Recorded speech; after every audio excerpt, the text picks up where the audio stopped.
On today's sporting edition of the show, Olympic winner Sally Gunnell talks about how her husband went the extra mile to win her heart. John always says he probably paid for the Dartford Tunnel because he so many times going up and down and over that tunnel, and he used to get up at stay the weekend and get up at 5 o'clock in the morning and get back to Brighton to go to work and all these sorts of things. Plus, the lovely Lucy Rudedski reveals how it was a case of love all with her tennis star husband Greg.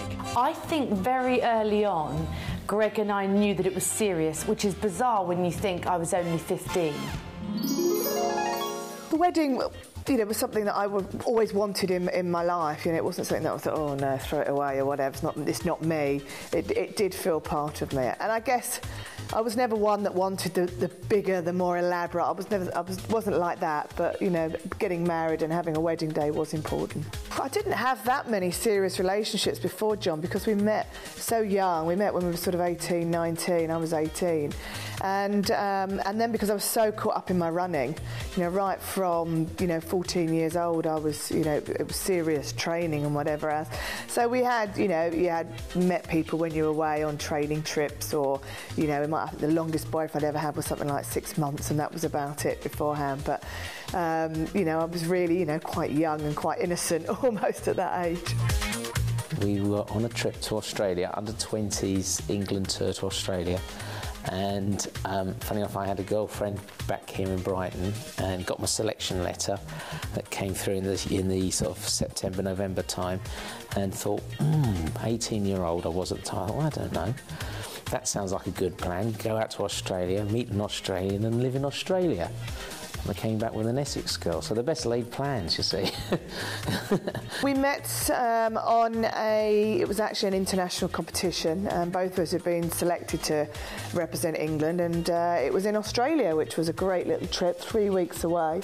And I remember first, I think I saw him probably maybe about a year at something, and I thought, oh, he's quite nice, but never even chatted to him. And then found out that he was on this trip on the way out. And really, we got chatting right from the word go on the aeroplane. I remember him walking down the plane in a very nice pair of shorts. I think it was about the only one, but thinking, oh, he's got some nice legs on him. And that was it. And literally, from the word go of that trip, we were sort of in a group that all went round together and spent, so it was a great trip all over Australia and New Zealand. And had some great fun, really. And we didn't really get together during the trip. It was more that we were chatting and with a group. I think maybe by the last sort of couple of nights we might have sneaked off and had some secret time together, but that was about it. It was actually on our Australia trip, and we were in Auckland, and I think it probably was our last night there. And we literally just, I think we'd had a bit of a party or whatever, and it was a beautiful evening, and we just sort of went for a walk together, and that was it. Sat down and had a little snog, and that was about as much as it got. It was one of those situations. We were in a big group of people to begin with, and then slowly as I think we were there 3.5 weeks, 4 weeks. Slowly as the weeks went by, we ended up spending more time together, and as that happened, we realised that actually we had loads and loads and loads and loads of things in common, and never ever had a problem communicating. So I think it was just a perfect match. It was one of those things. Both of us were in similar situations, in the sense that we are committed to athletics as our number one goal, and we were putting careers on hold, really. Neither of us were going to university, so both of us were still sort of living at home, surviving off our parents, but working. Both of us had a good work ethic. We realised that we needed to work, so we were fueling our running by doing part-time jobs and bits and pieces. So yeah, I think we were in the same place at the same time. It was one of those.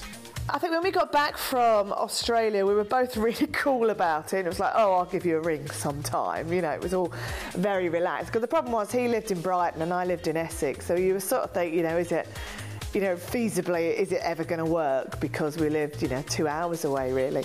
And then probably about 2 weeks after we got back, it was Valentine's Day. And we sent each other cards as such. And then John was coming up to do a race up north and sort of rang me up and said, oh, can I come and pop in and chat to you?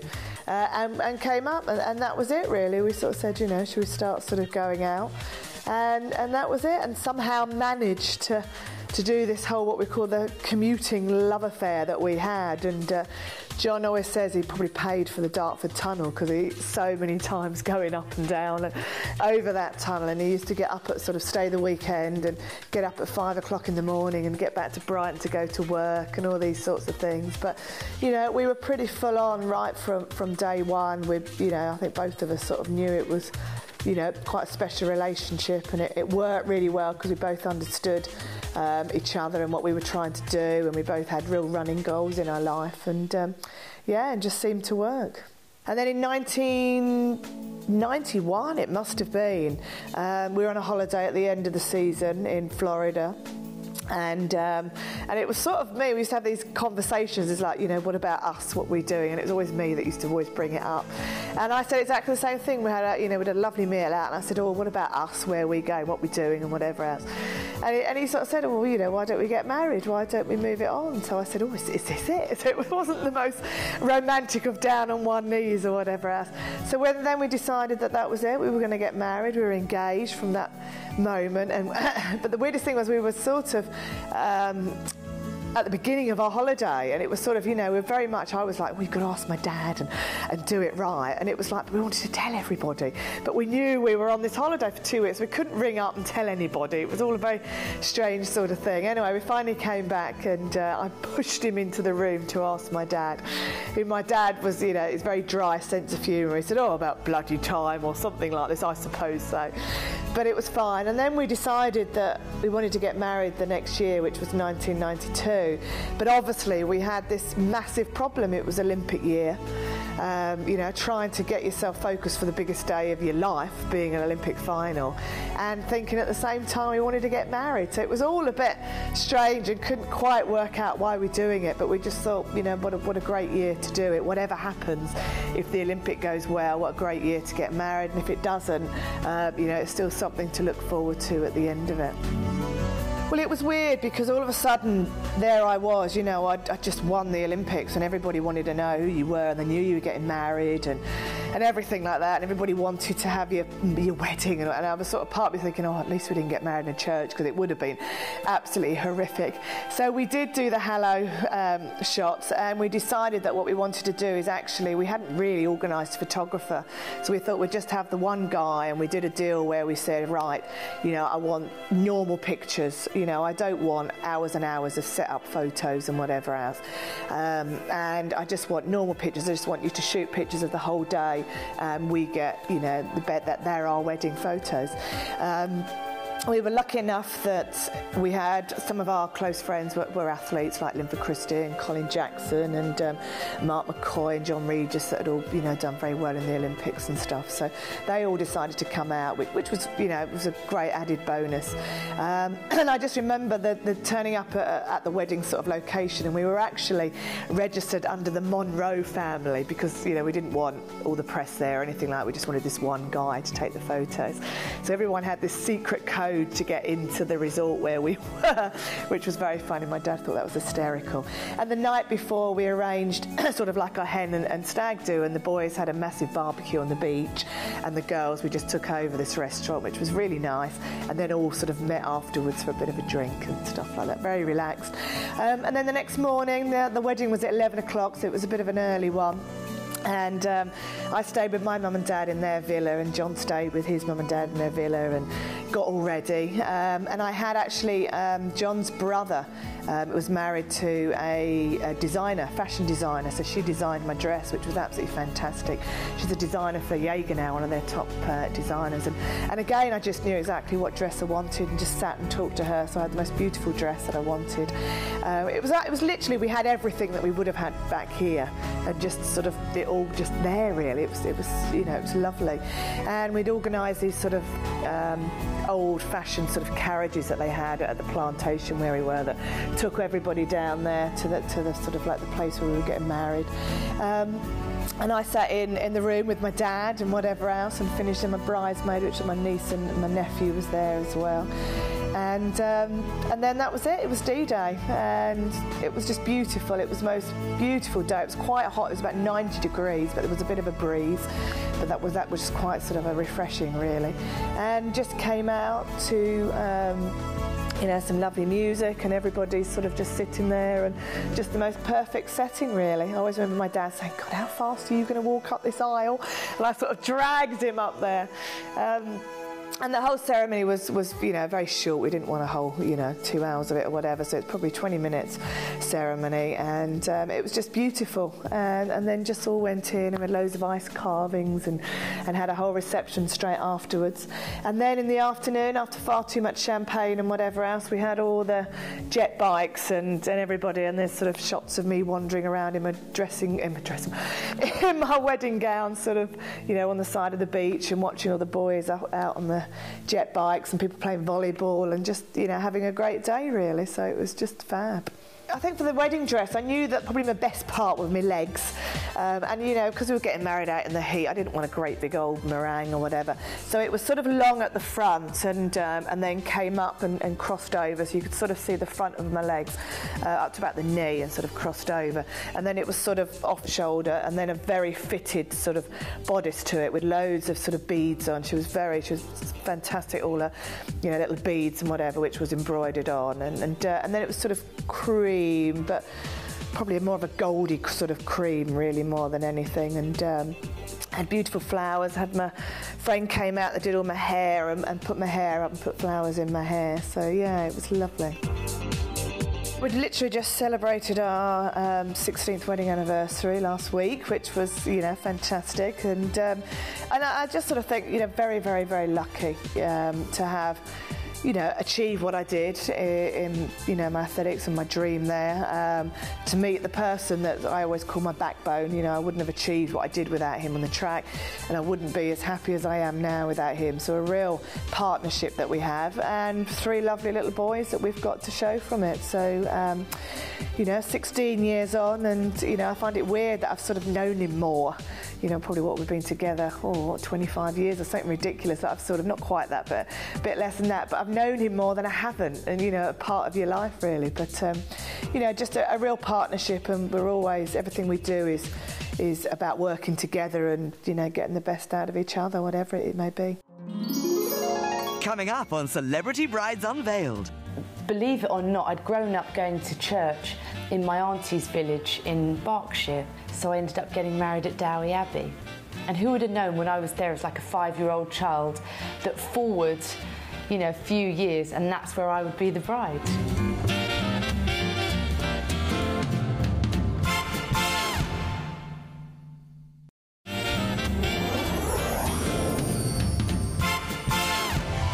When I was a little girl, I was always looking forward to getting married. One of those traditional white weddings I dreamt of having.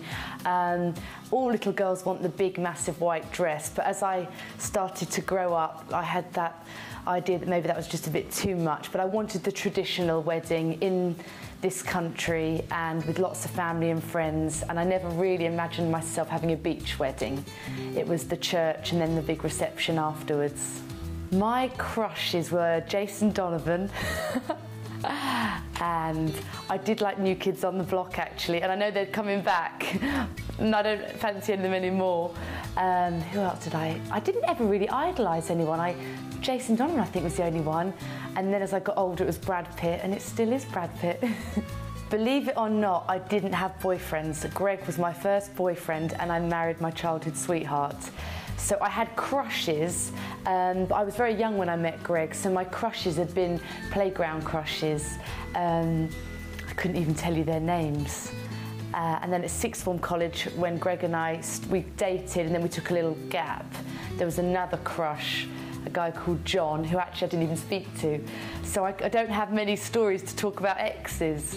I first met Greg under strange circumstances, actually. At school, I was on the ball girling team, which meant that we got to go to the Stella Artois Championships and ball girl for all the tennis players. I bumped into him at Wimbledon, where he was also playing, and where I was with my girlfriends. And in a big crowd, there was actually a rain delay, so everyone was streaming out of the gates of Wimbledon, thousands of people. And I saw this head above the crowd and said to the girls, that's guy we ball girled for 2 weeks ago. And they were like, yeah. And his head turned and he saw me and we were kind of walking towards each other. And I was walking with the girls and he said, oh, weren't you the girls that ball girled for me? And I looked and I said, yes. So we exchanged numbers and he looked at me and said, we will see each other again. And I was thinking, I'll go with it. And I was like, yeah, we will. And he goes, and you'll come to Canada. And I was thinking, I'm 15, I'm not going to get on a flight to Canada. And he arrived home in Canada, wrote a long letter, phoned, and he never stopped calling weekly. And so even though we had the distance between us, we became pen pals and used to phone each other and just kept a relationship going across the pond. And then when I got older, I was allowed to fly out to Canada to visit him. And that's where things blossomed. Pretty early on, we knew things were getting serious, but I maintained that I still had things to achieve in my life. And I knew I was probably going to be a child bride, but I wanted to finish my education, do my A-levels, go to drama school. I'd just gotten into a drama school. I was training to be an actress, so I didn't want any of that to interfere. And I thought, if this is the right person, he will let me pursue my ambitions and dreams and wait for me. He took me to the Dorchester and said, oh, I just thought we've not seen each other for a long time. Let's do something really romantic. So I was thinking, okay. So we checked in, we had this beautiful suite, and I was making it very tough for him. I was sat up in bed watching Casualty, and he was like, honey, turn this off. And there was all this blood and gore, and I was like, no, I'm really enjoying it. And eventually he walked around past the TV and got down on one knee, and before he'd even got the words out, I was going, yes. And that's how he proposed. After Greg proposed, it was Operation Rudedski wedding, and I had a year to organise it. Tennis players can only get married really in December because that's the only off-season they have. So I knew it would be a winter wedding, which actually I loved the idea of because it's a toss-up of a coin whether you're going to have a good or bad day in summer. So I thought, we know it's going to be cold in December. That means I get to wear a beautiful coat with another dress underneath and go the full hog. And so I set about looking at venues with my mother, and it's a great time for mother and daughter. Greg was off travelling, so really I had carte blanche. He said, you organise the wedding, which is what every girl wants to hear. Really, you don't need too much interference from the man, do you? Because it's your day. So I thought, okay, off we go. And because it was such a big thing to take on for a young girl, and Greg was doing very well, so there was a spotlight. I felt there was a bit of a spotlight on us as well to do it well and do it right. So I had the help of a wedding planner, but the poor woman couldn't really be left to her own devices because Mum and I were there chomping at the bit to organise everything. So whether or not we needed her, I don't know. And so I enjoyed going to look at different venues. And as it transpired, the dream that I'd had as a child was coming into fruition. I went to look at Highclere Castle, and that became the venue for the reception. Believe it or not, I'd grown up going to church in my auntie's village in Berkshire, and that was the nearest venue, a church, sorry, to the venue. So I ended up getting married at Dowie Abbey. And who would have known when I was there as like a 5-year-old child that forward, you know, a few years, and that's where I would be the bride. When it came to the wedding dress, I was aware that this had to be the dress. Because you're going to look at the photos for the next 20, 30, 40 years. And the pressure. So I didn't actually ever enjoy going to look at wedding dresses because I had this impression of what the wedding dress should look like, and I only ever felt disappointed. It's easier looking for a ball gown or a gown to wear to a premiere, but I kept thinking, no, I can get better, I can get better. And eventually I decided to have one designed so that I could have an input in all the things I'd like to do. We weren't doing a shoot with Hello or OK, so it was very much we had the privacy, but press were getting wind of the venue, so there was that kind of excitement of people finding out and discovering, but it was our secret. And eventually Greg's manager had said, look, there's no point in keeping it a secret. Let Greg's fans see, you know, photos of you coming out of the church or arriving. So that's what we did. I mean, we were very young. I was 23, Greg was 25.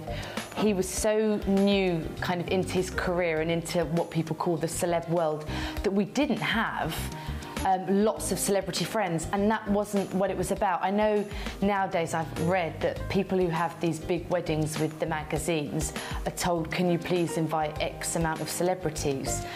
And I remember all the press banked up outside the Abbey, and I remember chuckling to myself thinking, I'm sure they're imagining tons of celebrities, and there aren't tons. I remember David Coulthard, the racing car driver, was there, Charlene Spiteri, the singer from Texas, because she's always been a huge supporter of Greg, and a few people within the sports world, but it certainly wasn't a big celeb bash,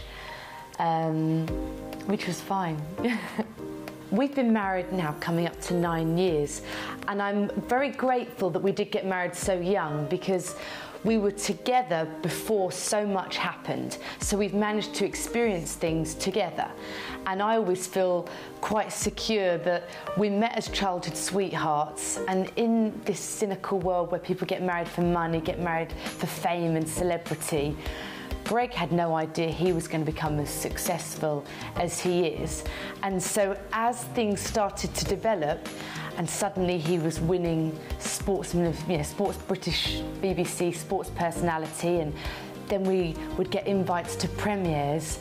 We were sharing this together as a young married couple, and we were like, wow, we can't believe this is happening. And it was lovely that we were very equal.